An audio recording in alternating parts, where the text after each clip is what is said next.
I had two brothers.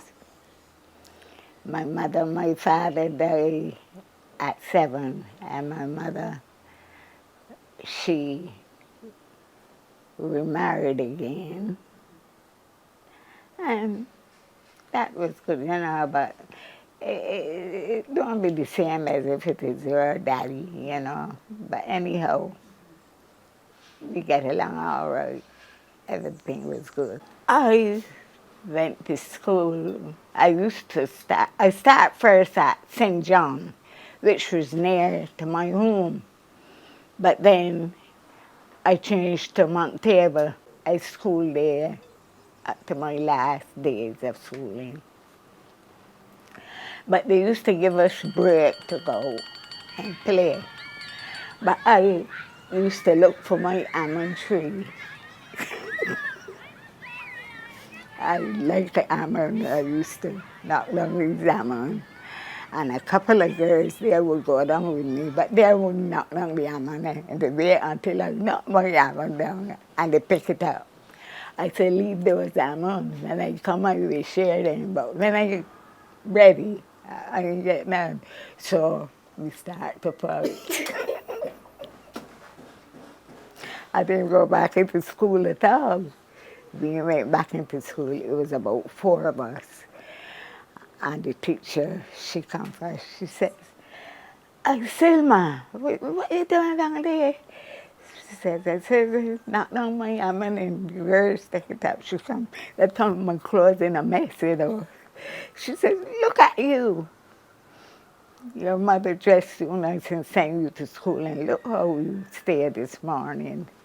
I'm going to write a letter and give you to give your mother. And she was mad with me. So that day went. But otherwise, my school days was good.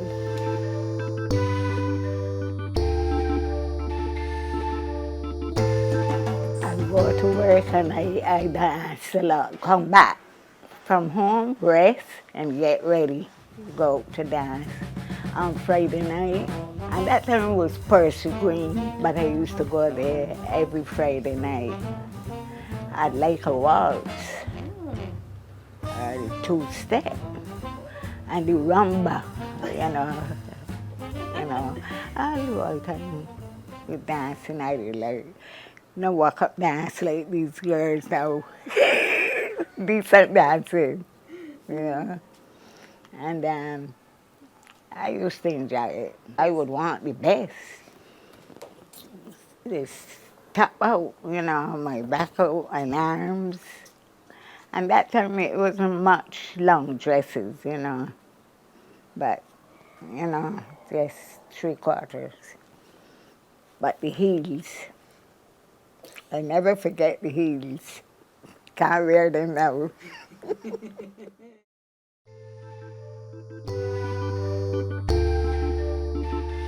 My mother sent me in chapel, at a lady. Her name was Mary Ford. And she sent me there to learn to make dresses and so. So I was fully fit. I come out, could make dresses and so, and I used to do a bit of sewing at home private. But then it wasn't enough money. So after I hear about England, I thought, well, I'll try there.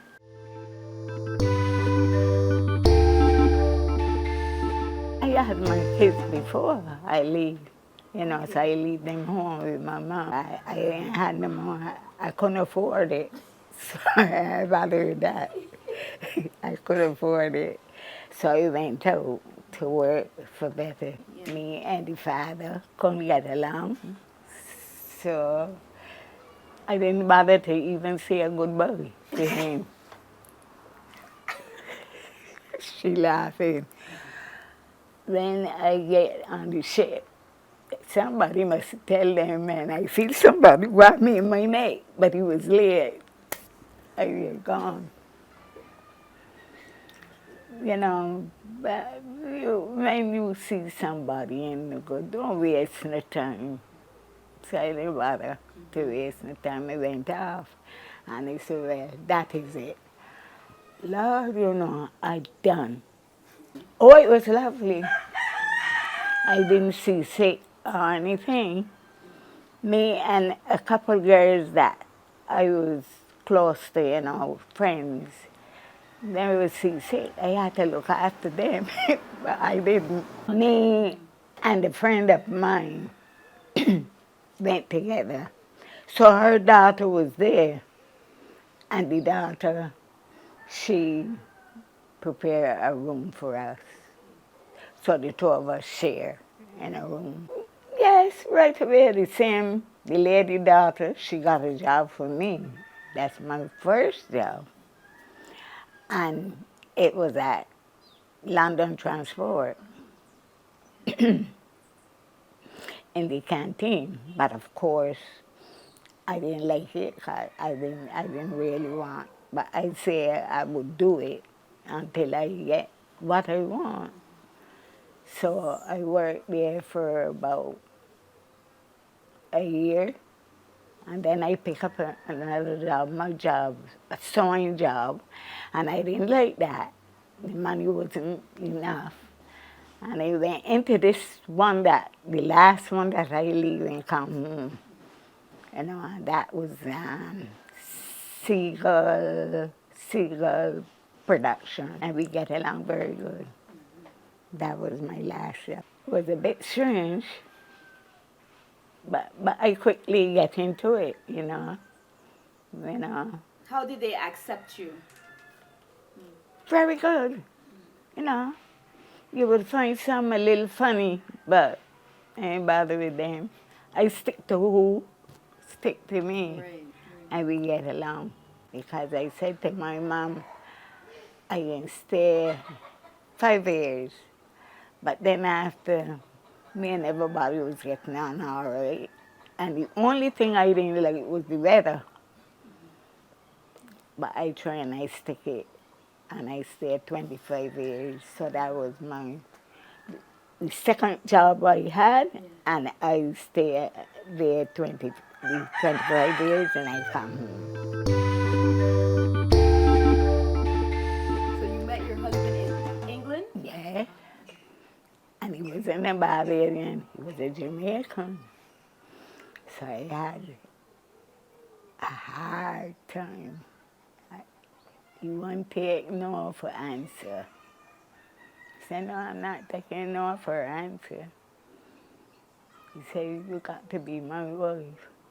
I said, you just know me, you know. And when I got to be say, yeah.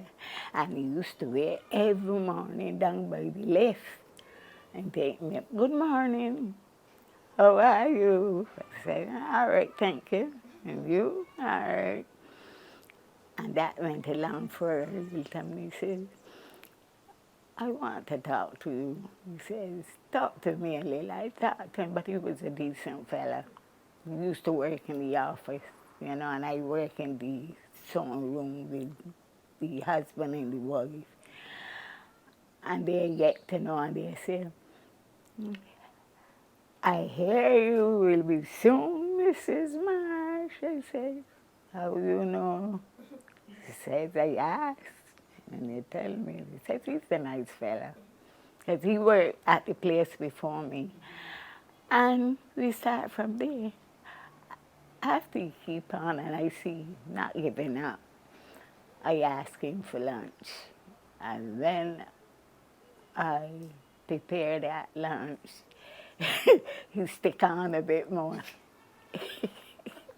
He said, I didn't know you could cook so well. And he said, you got to be my wife. So there we are.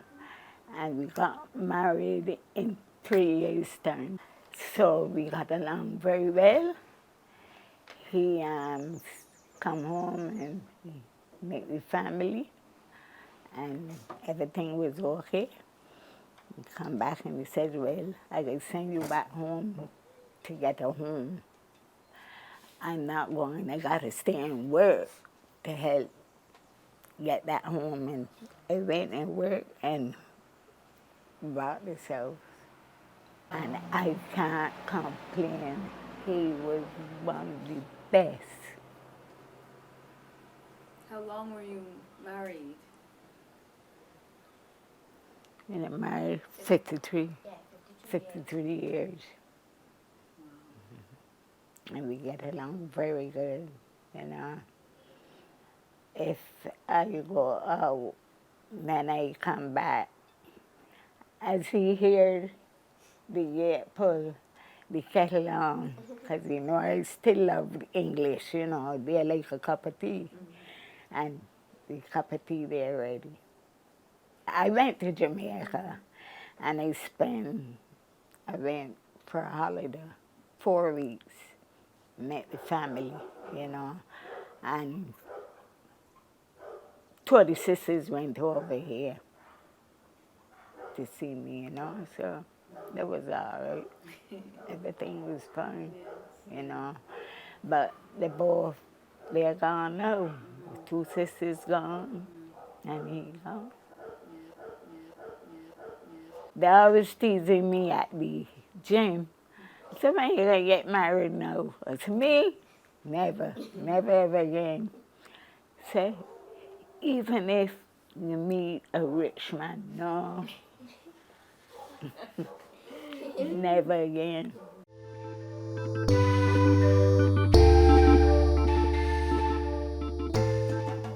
I used to leave early in the morning, about 8:30, get the bus. I used to tell my husband, you don't bother to take me, you're going by the bus. And I would get off by the rest pastor, and I walk around the rest pastor 2 laps. That's the time when I was exercising with Mrs. Branston, because she was at the Hilton. I walk 2 laps, and then when I finish, I'll walk. That time I wet, perspire, you know. And then the others see me with a laugh. I said, exercise already, you got to exercise again. And I gone in and do my exercise again until I'm ready to come. And I do that for about 2 years. Then Mr. Griffith, which is George, he took over from Mrs. Branston, and I went over with him. So I am the oldest in the gym and the longest. I got to show the people my ID. They don't believe me. I wonder. And I work hard in England. But, you know, it is a good mind. So what do you tell other people who say, I'm too old to go to the gym? What do you say to them? I laugh at them. They're lazy. They just sit down there in a rocking chair. They get a rocking chair. By the time they retire, that they can sit. And they will look at the TV until the master take them and they go. They won't get up and go and enjoy themselves. They don't know what it do for you. So I see a couple of them coming in now. About 3 or 4 of them joining since you see me, you know. But it is good.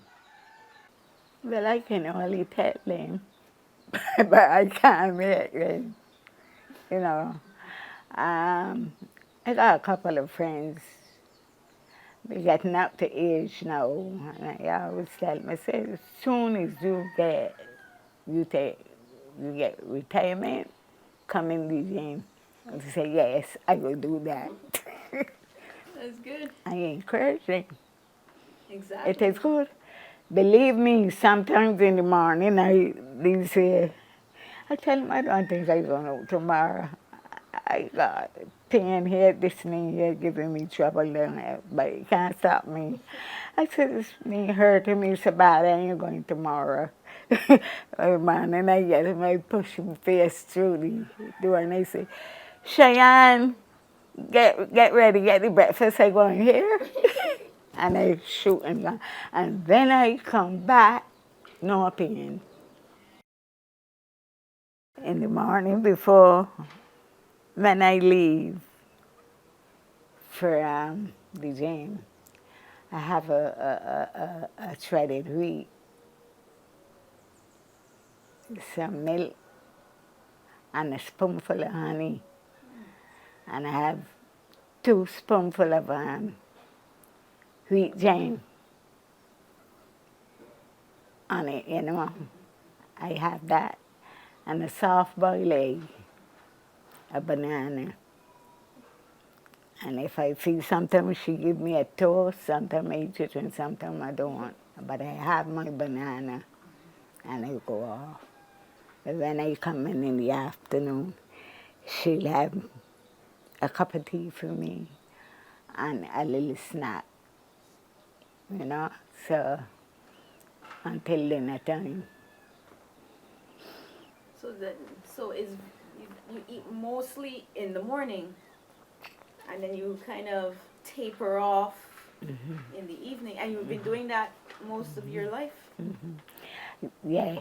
I like, when I'm having rice, I like to have, like, if I don't have cabbage, I'll have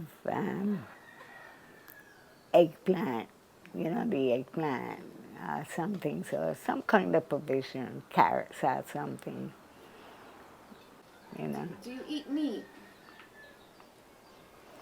Little, and chicken, I'll eat mostly chicken. Don't think I've gone off of pork. It's not healthy, and I don't eat that. But with fish, I like fish.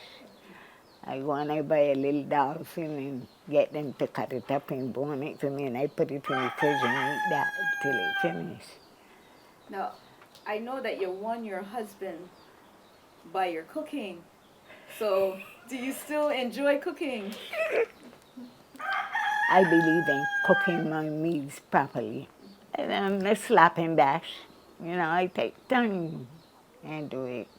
And I think there's a lot to do with it comes out in your face. Can't cook on a high fire. Not good. So, my mother was the head cook at the Simpsons.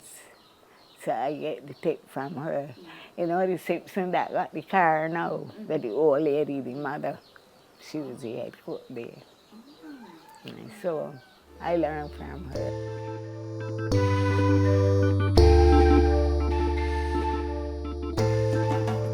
I outlive my friends, my school friends and things. Partly all of them gone.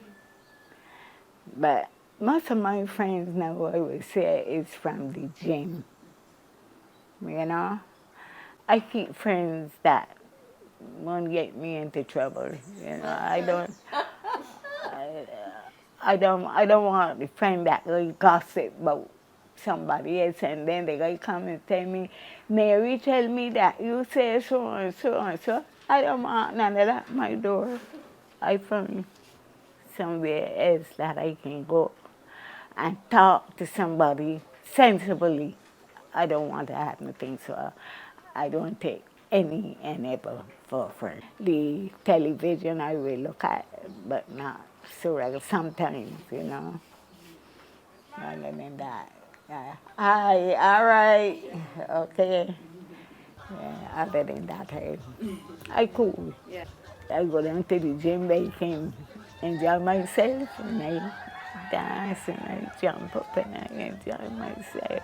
And they love me for that. When they play the music and a sweet piece come over, I don't care.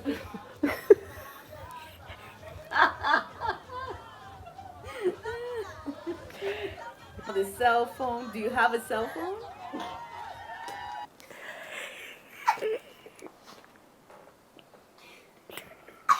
You know why she laughing? I have a cell phone, and sometimes I can't even remember. I know where to find it. I talk to all my friends who I want to talk to on the other phone. She got numbers on them, the people address and number, phone number, and I had to ask her where the phone is. Those things don't catch me, you know. The thing. What do you think of this new generation? All right, and what tips can you give to the new generation? These new generation, you know, I got a little one now coming up there, and if I tell you the things that that little boy tell me, you would not believe me. The mother was talking, he was talking to the mother, and I chip in to say something. So I said, Granny, Gran, I ain't talking to you. You name Mommy. And he, how old he is now? He'll be 4 in October. And he'll be 4 next. Yeah. Say, Granny, I ain't talking to you. Well, you name Mommy. I said, oh, all right, sorry. These young generation born with sense. Some is good sense and some is bad sense. I tell you, you can't stop them. My secret, I beg the Lord to keep me safe from all trouble and give me strength to go and come in. And that's all I can ask for. I ain't got much secret. I met Miss Marsh about 30 years ago. And when I met Miss Marsh, we instantly connected. She was a really sweet, happy person. I don't think that I ever saw Miss Marsh angry or unhappy. She used to come to the gym 3 days a week, sometimes 4. Then she asked me to train her, and I started to train her. I remember every time she came through the door in the later years, she would say, oh, Anita, I so stiff, I didn't know if it was going to come today. But by the time she finished worked out, she would say to me, I am so glad I came. I can now move. I feel good. She used to always tell me, you is who got me living so long.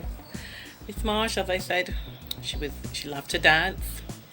She made me feel like family. She made me feel like if I was one of her grandchildren. I would pop by if she didn't come to the gym just to see how she was going. Miss Marsh was definitely a loving, happy, graceful person. She will be missed.